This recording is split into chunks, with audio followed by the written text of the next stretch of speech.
ሰላም እንደምን አላችሁ የዚህ የዩቲዩብ ቻናል ተከታታዮች። ይህ በፕሮጀክት ማኔጅመንት ዙሪያ ላይ አተኩሮ የተለያዩ ገለጻዎችን እያደረግኩ ወደ እናንተ የማስተላልፍበት ፕሮግራም ነው።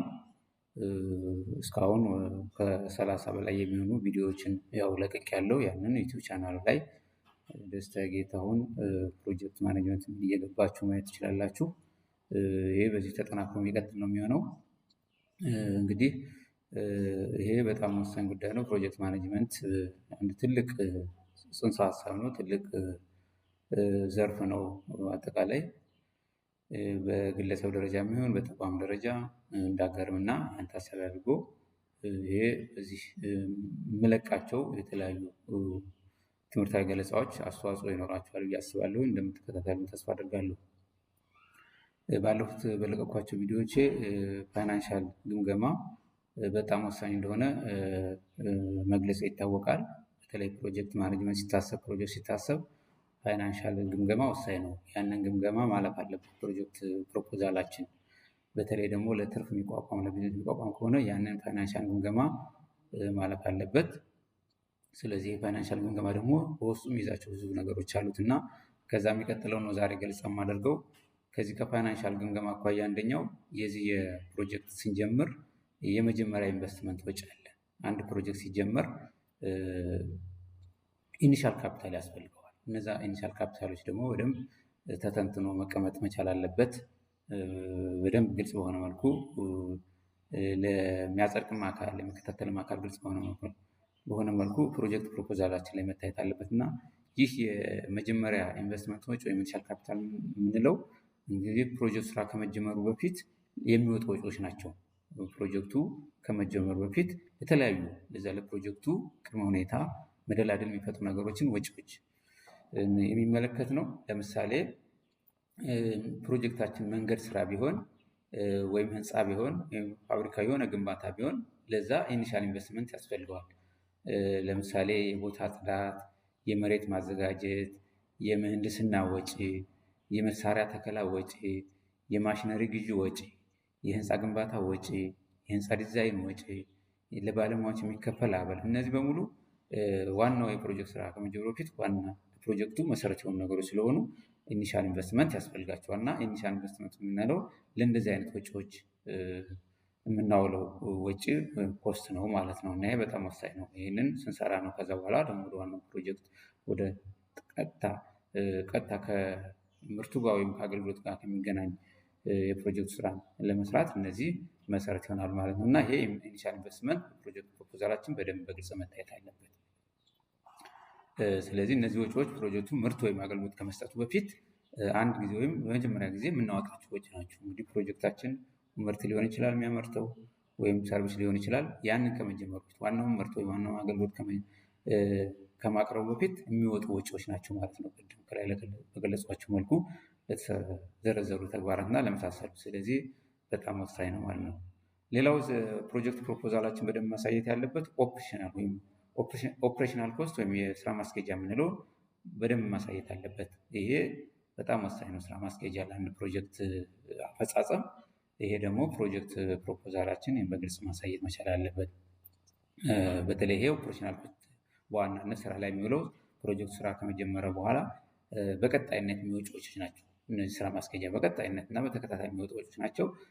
እነዚህ የኦፕሬሽናል ኮስት ወይም የስራ ማስኬጃ የምንላቸው ደግሞ የተለያዩ የራሳቸው የሆነ መለያ ያላቸው መጠሪያ ያላቸው፣ አንደኛው ቀጥታ የሆነ ወጪ ነው ዳይሬክት ኮስት የምንለው።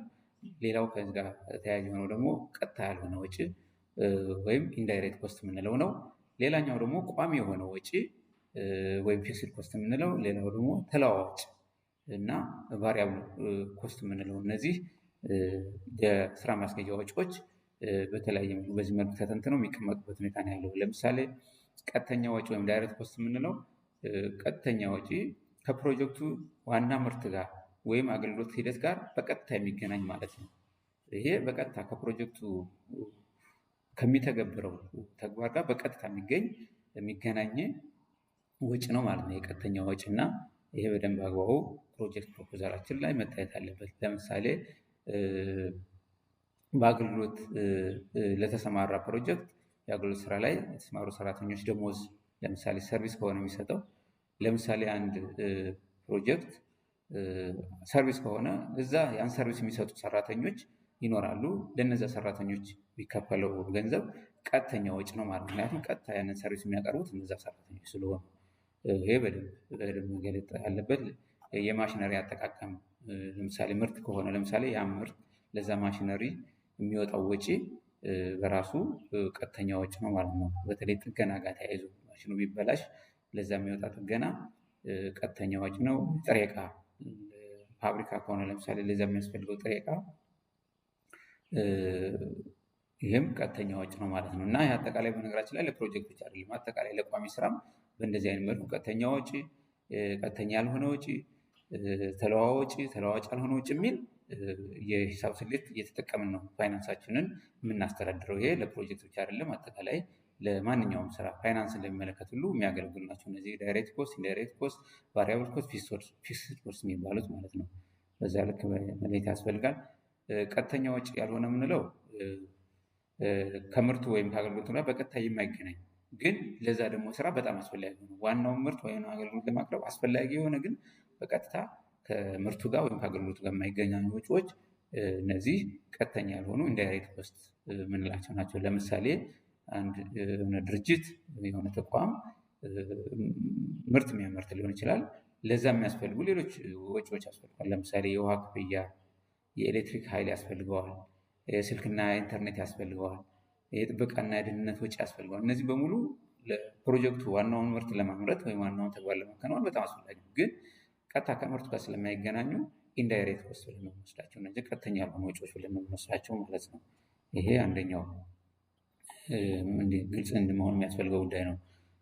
የማሽነሪ ማጽጃ፣ እነዚህ የቢሮ አስተዳደር ወጪዎች፣ በተለይ አድሚን ኮስት የምንባል እነዚህ ቀጥተኛ ያልሆኑ ወጪዎች ናቸው። እነዚህ በጣም በደንብ ተለይቶ መውጣት አለባቸው እና በተለይ እነዚህ ቀጥተኛ የሆነ ወጪ፣ ቀጥተኛ ያልሆነ ወጪ በአግባቡ ፕሮጀክት ፕሮፖዛላችን ላይ በደንብ መቀመጥ መቻል አለበት። ፕሮጀክት ፕሮፖዛላችን ላይ ሳይሆን በቀጥታ በአጠቃላይ ፋይናንሻል አስተዳደራችን ላይ በግልጽ መቀመጥ አለበት። ለፕሮጀክት ብቻ ስላልሆነ የሚያገለግል አጠቃላይ ለቋሚ ስራም ወሳኝ ነው። ፊክስድ ኮስት፣ ቫሪያብል ኮስት፣ ቀጥተኛ የሆነ ወጪ፣ ቀጥተኛ ያልሆነ ዳይሬክት፣ ኢንዳይሬክት ኮስት የሚባሉ ነገሮች በአግባቡ መቀመጥ መቻል አለባቸው። በቀጣዩ ቪዲዮ ላይ ደግሞ ቋሚ ወጪና ቋሚ ያልሆነ ወጪ ምንድን ነው የሚለውን ተንትኜ ገለጻ አድርጌ አስተላልፍላችኋለሁኝ። በተደጋጋሚ እንደምገልጸው ሰብስክራይብ ማድረግ፣ ላይክ ማድረግን አትርሱ። ጊዜም ሰጣችሁ በደንብ ይዩት። ይህ በጣም ወሳኝ ነው። በያላችሁበት ሰላማችሁን ያብዛላችሁ። ደህና ቆዩ።